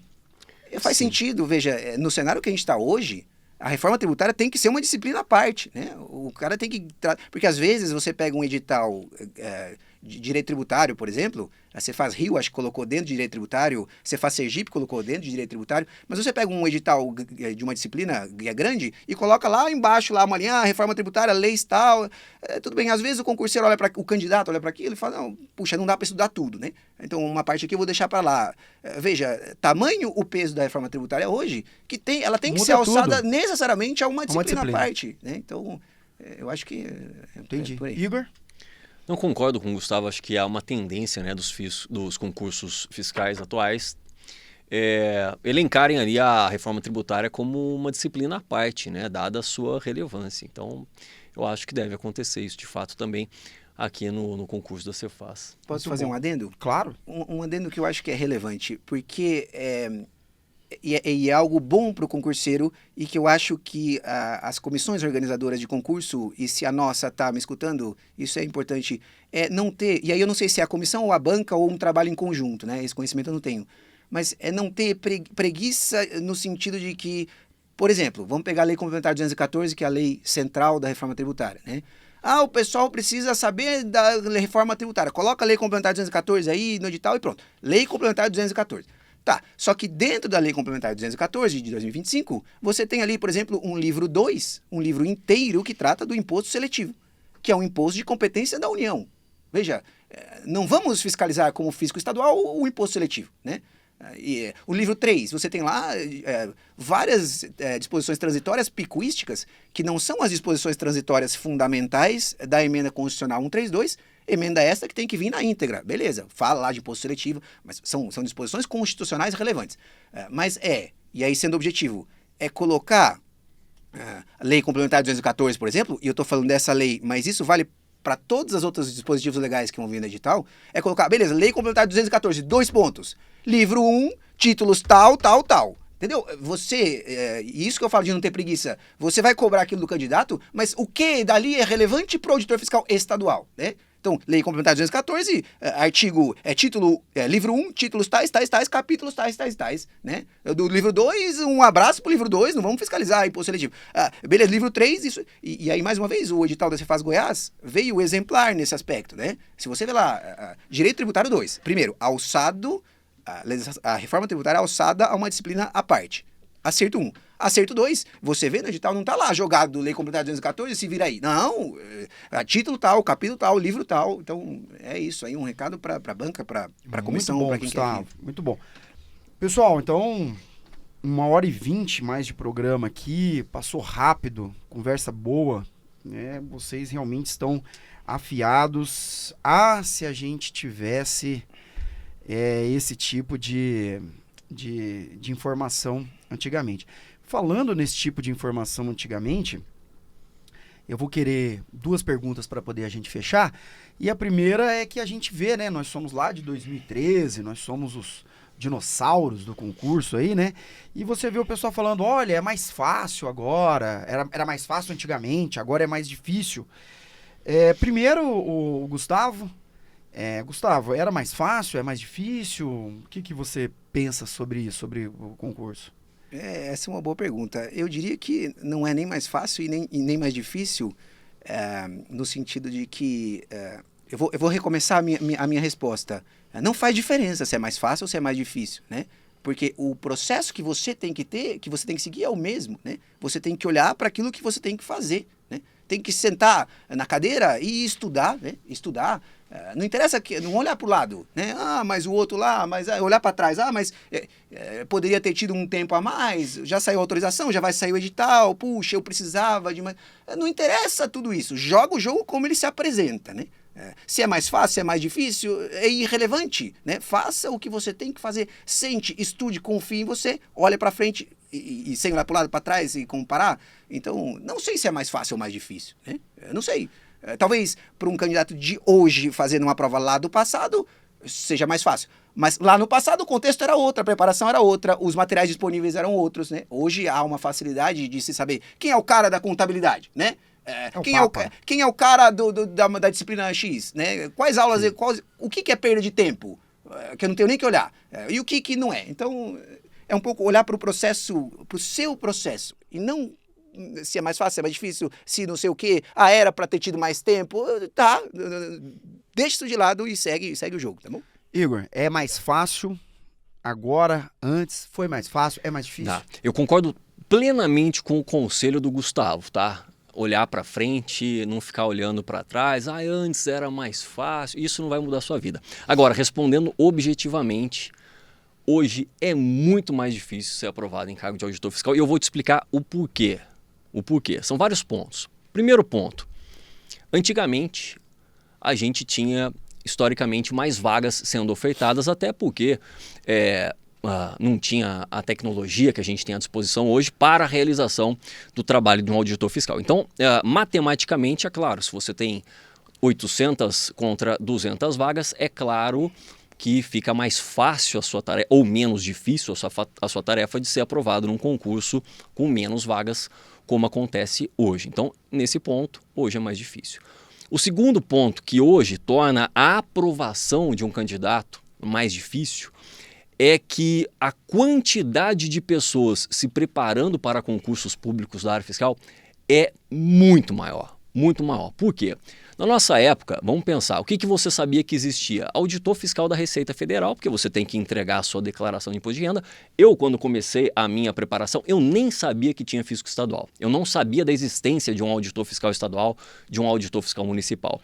Então, mesmo assim, o concurso foi quase 60 mil pessoas inscritas. São muitas pessoas. Mas o que eu penso é o seguinte, hoje o acesso à informação está muito facilitado. E não estou falando de conteúdo da disciplina do Gustavão, de contabilidade, Sim. nada disso. Estou falando de acesso à informação, de saber da existência de um cargo chamado auditor fiscal que paga uma remuneração tal. Então hoje, por exemplo, os candidatos, eles sabem a remuneração bruta, líquida de qualquer fisco, eles sabem as atribuições, eles sabem as disciplinas que são cobradas. A gente tinha pouco acesso à informação. Então hoje, estudar para concursos ficou muito mais acessível em termos de informação. Não só para quem já é servidor público, mas também quem trabalha na iniciativa privada e vê o concurso público como uma outra possibilidade. Na nossa época, se você não tinha ali um pai, um irmão, um amigo auditor fiscal, você ficava meio a pé. Exato. Mas nesse sentido, eu acho que para quem tinha menos poder aquisitivo era mais difícil. Não, eu vou continuar, mas aí tem Era mais difícil. Aí tem mais um aspecto, Na nossa época de estudo, o que acontecia, por exemplo, comigo, Igor, em interior de São Paulo, Itapira, sem acesso a absolutamente nada. Eu estudava com uma apostilinha, inicialmente, que eu comprei numa banca do jornal. Tava lá, seja auditor fiscal da Receita Federal, R$8.000 o salário. Eu comprei a banquinha e comecei a estudar. Se eu tivesse permanecido daquela forma, sem acesso à informação, eu nunca teria sido aprovado. Eu tive a sorte, por exemplo, de ter iniciado num município ao lado de Itapira, chamado Mujimirim, a rede do saudoso Luiz Flávio Gomes, LFG. Ali eu tive acesso a bons professores, o que você não tinha no interior do Brasil. Se você quisesse acesso a bons professores, ou você tinha que procurar São Paulo capital, Rio de Janeiro capital, Brasília e eventualmente alguma capital de maior expressão ali, né? Então ali você tinha realmente bons professores e aqueles candidatos que estudavam nesses cursinhos presenciais, eles tinham uma vantagem competitiva absurda, que hoje não existe mais. Então, por exemplo, se você perguntar para o Igor do interior, hoje é mais fácil ou mais difícil? Eu falo, hoje é mais fácil porque você tem acesso a conteúdo e tudo isso que você falou. Agora, se você perguntar, por exemplo, para um auditor fiscal que estudou nesses cursos presenciais, por exemplo, o nosso grande amigo Tiago, delegado de Araraquara, ele começou já aqui em São Paulo em cursos presenciais. Para ele talvez seria mais difícil, porque ele não teria mais essa vantagem competitiva. Então hoje o acesso ao conhecimento é muito facilitado. Então hoje o sujeito que mora em São Paulo, Rio de Janeiro, Brasília, interior do Rio Grande do Sul, interior do Pará, interior da Bahia, interior de Santa Catarina, do Mato Grosso, ele tem acesso aos mesmos professores, aos mesmos conteúdos, aula do professor Gustavo Moura, aula do professor Igor Sintra, a preço acessível, porque antigamente tinha ainda essa dificuldade, que as aulas presenciais eram extremamente caras. Você está me convencendo que era mais difícil. Você falou que é mais fácil, você está convencendo que é mais difícil. Porque, só para fazer uma parte, Igor, eu acho que é o seguinte, eu acho que você está nivelando mais por cima, porque você democratizou o acesso ao ensino. Mas em relação à dificuldade, para quem não tinha condições de vir para São Paulo, capital, ou Rio de Janeiro, era muito difícil, era quase impossível você ser aprovado. Não, exatamente por isso que eu falei. Depende para quem você vai perguntar, né? Isso. Mas assim, de maneira geral, hoje, em função desses 3 pontos, quantidade de vagas menor, maior quantidade de pessoas se preparando. E essas pessoas que estão se preparando com melhor qualidade, hoje acaba sendo um plano de longo prazo. E você, auditor fiscal que está me assistindo, eu não estou falando que você não seria capaz de ser aprovado. Só provavelmente não demoraria mais tempo. Mas provavelmente ele tendo todo esse acesso, o cara do interior que conseguiu passar no meio das feras aqui, se ele tivesse todo esse acesso, provavelmente ia ser 01, 02. O DEME, saudoso DEME.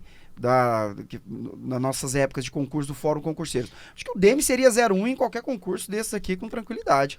O cara era um monstro. É isso que eu falo. Eu acho que são coisas diferentes da gente comparar. Mas o bom é a polêmica. Não, eu quis ser objetivo aqui para ter polêmica. Hoje é mais difícil, não tem a dúvida. É isso. Só que, por exemplo, na nossa época tinha situações que hoje não existem. O sujeito, por exemplo, que estudou 4 meses e conseguiu aprovação.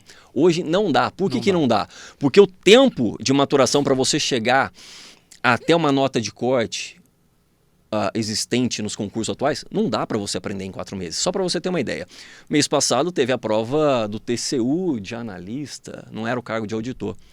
O primeiro colocado ele fez 118 pontos numa prova que valia 120. Isso não existia na nossa época. E não é porque não existiam pessoas brilhantes, não. É porque o acesso ao conhecimento era muito difícil. Era muito, por exemplo, o sujeito que está assistindo agora a gente, é como você estudar reforma tributária hoje, com pouquíssimas questões disponíveis, não é? Essa era a nossa realidade em todas as disciplinas. E muitas vezes você tinha acesso, quando tinha acesso a uma questão, muitas vezes era sem gabarito. Eu não estou falando sem comentário, era sem gabarito. Hoje a gente tem o Gustavão aqui que fica lá criando questões inéditas para facilitar a sua vida. Então, nesse sentido, é claro que o processo é mais facilitado, mas ser ou não aprovado, eu diria que é uma atividade hoje que leva um tempo maior. Também concordo. Então, vamos para a última pergunta. Pergunta de fechamento.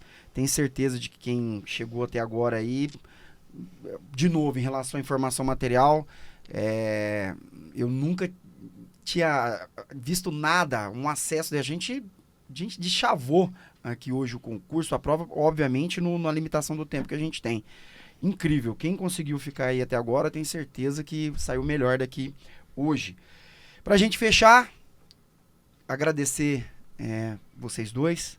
É muito bom compartilhar esse espaço aqui com vocês. Orgulho de estar ombreando a carreira junto com vocês.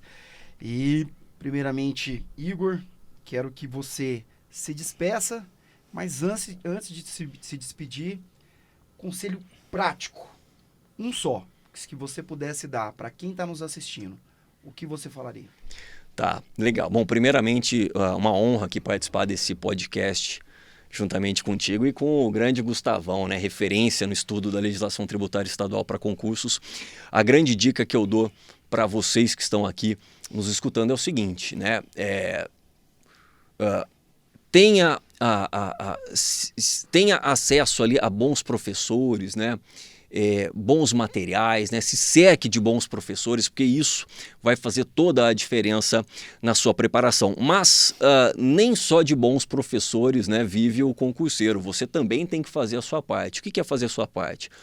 Estudar de maneira constante, todo o tempo que você tem à sua disposição, leve esse projeto como algo que vai de fato mudar a sua vida, mudar a vida da sua família. Então, pague o preço. Essa jornada ela é dolorosa, a gente sabe, a gente já foi concurseiro, mas é algo que vai mudar totalmente a sua vida, né? Após você se tornar auditor fiscal, isso vai mudar totalmente a sua vida, né?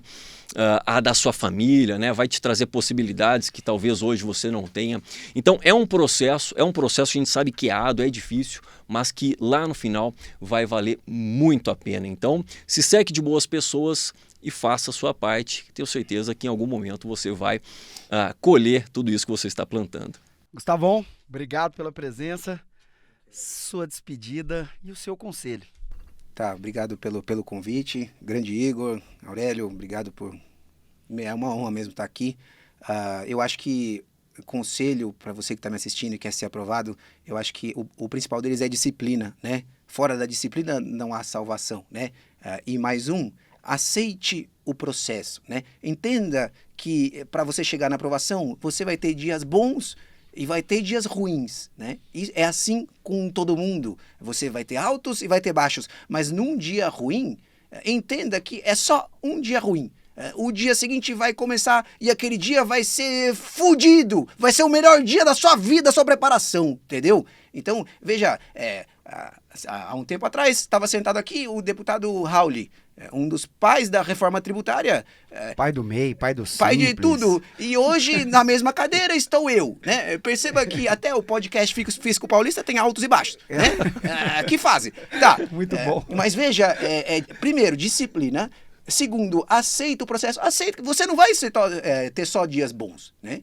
Você também vai ter dias ruins, mas saiba que é assim mesmo. Esse é o processo. Aceite esse processo. E só mais uma coisinha, se você me permitir. Claro, querido. Pode ser que você não tenha o tempo suficiente para ser aprovado, né? Não deu tempo. Pode ser que você, às vezes, tenha dificuldade em determinada matéria, e é normal que seja assim.